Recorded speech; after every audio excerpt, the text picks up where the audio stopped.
Walk into any metaphysical shop, and you will find shelves lined with crystals of all sizes, shapes, and colors. Some people collect them because of their beauty. Others believe they carry spiritual energies that can help with love, protection, meditation, confidence, and manifestation. But what are crystals used for in Wicca, and do they have powers of their own? How do you cleanse them, and what's the proper way to charge them? My name is Wes, and in today's video, we are discussing everything about crystals, how to charge them, how to cleanse them, how to choose the right ones for you, and everything else a beginner should know before walking into a shop to pick out their crystal for the first time.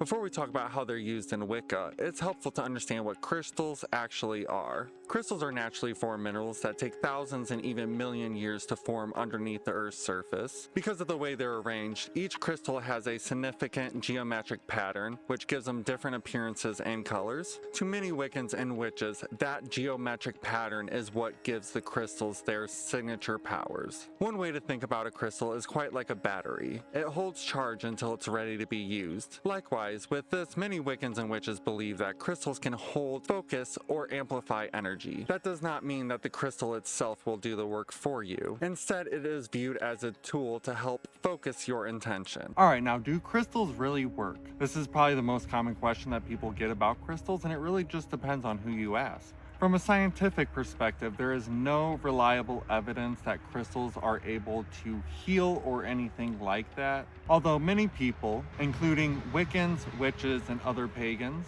believe crystals help strengthen their meditation, their intuition, their intention, and deepen their spiritual connection. Some report feeling calmer, more grounded, and more centered working with certain crystals. So whether you see crystals as spiritual tools, symbols of intention, or just beautiful objects, they can still play an important role in your spiritual practice. You may have heard the phrase that the crystal chooses you. This is a popular belief among many spiritual communities. Rather than carefully researching each crystal before you purchase it or collect it, some people just like to go off of intuition and feel and see what crystal draws to them when they need it. Neither approach is wrong. In Wicca, we encourage development of intuition, and so trust what feels right for you. Alright, now let's get into what crystals are actually used for in Wicca. So you might be asking, how do Wiccans and witches actually use crystals?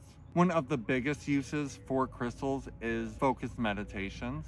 Holding a crystal while you meditate gives you a physical reminder of what your intention is and allows you to focus on that intention much more clearly. Crystals are also commonly used in spell work to amplify certain energies that you're trying to invoke in that spell. For example, if someone is performing a prosperity spell, they might include a crystal that's commonly associated with abundance, such as an emerald. If they're performing a protection ritual, they might choose a crystal that shields and grounds, such as black tourmaline. Once again, it is not viewed as something that replaces your intent, it is a tool that helps you focus and add energy into that intent.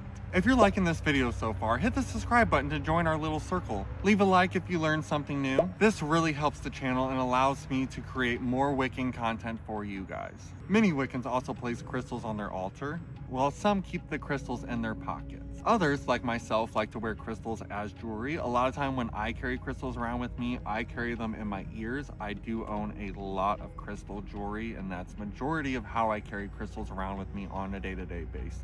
The idea is that carrying a crystal is a physical reminder carrying around with you of your intention.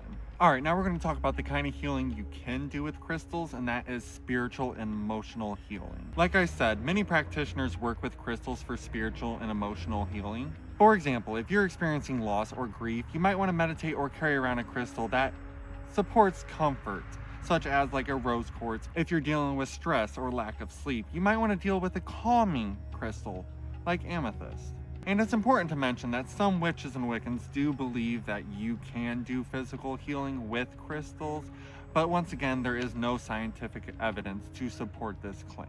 In Wicca, they're generally seen as spiritual tools. Now let's talk about how to cleanse your crystals. Many Wiccans and witches believe that crystals can absorb and hold energy.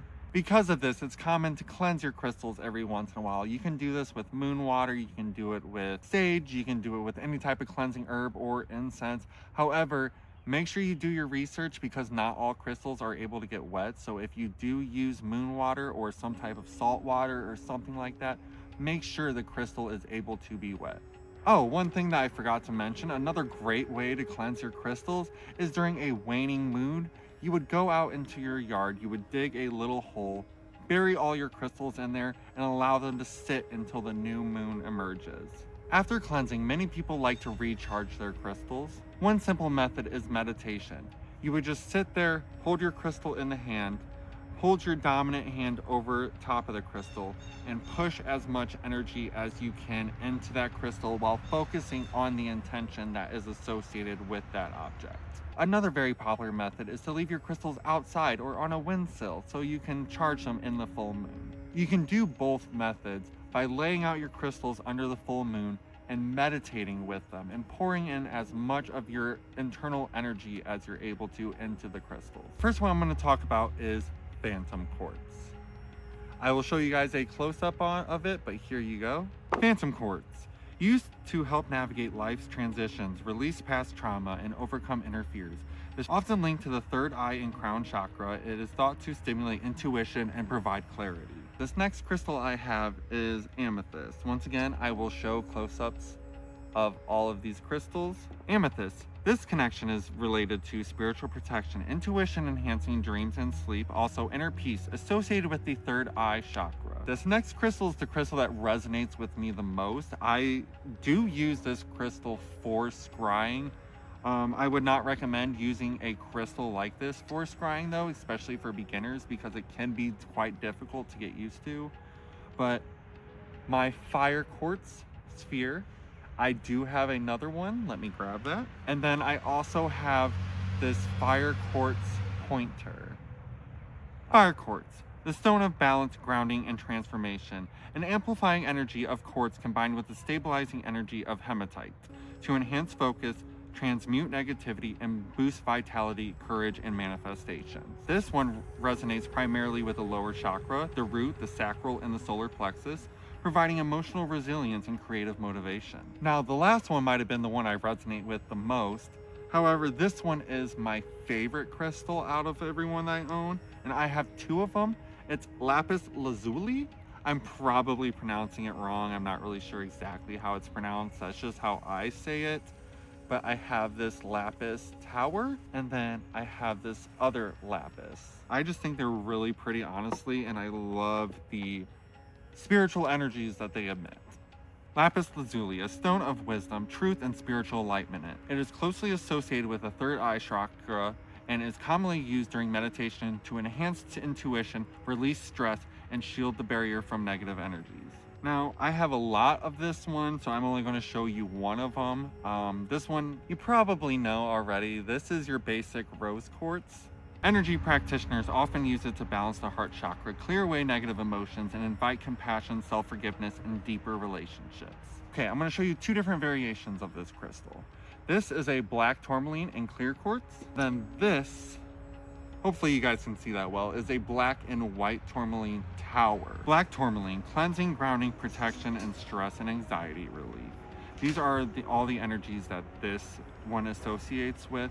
I personally keep this one in my bathroom to help cleanse me. At the end of the day, crystals are simply one of the many tools available to Wiccans. However, they are not required to practice Wicca. You don't need hundreds of meaningful crystals like you see on TikTok to have a spiritual practice. Honestly, most experienced Wiccan and witches usually only have about a handful of crystals, just the ones that they actually truly work with. And always remember, it's not the crystals. The most powerful part of the spell is you and your intuition. If you're just beginning with your journey, go to a crystal shop and maybe just start out with 1 or 2 crystals. Get used to those energies, see how they feel, and see how you can work with them. And discover how it fits into your spiritual practice. And always remember, every Wiccan is different. With that being said, if you enjoyed this video and would like to see more magical deep dives, hit the subscribe button and join our circle. Also, hit the like button and let me know if you enjoyed this video or learned something. Comment down below and let me know what your favorite crystal is. And as always, stay grounded, stay magical, and thank you for spending part of your journey with me here today. And I will see you in the next video.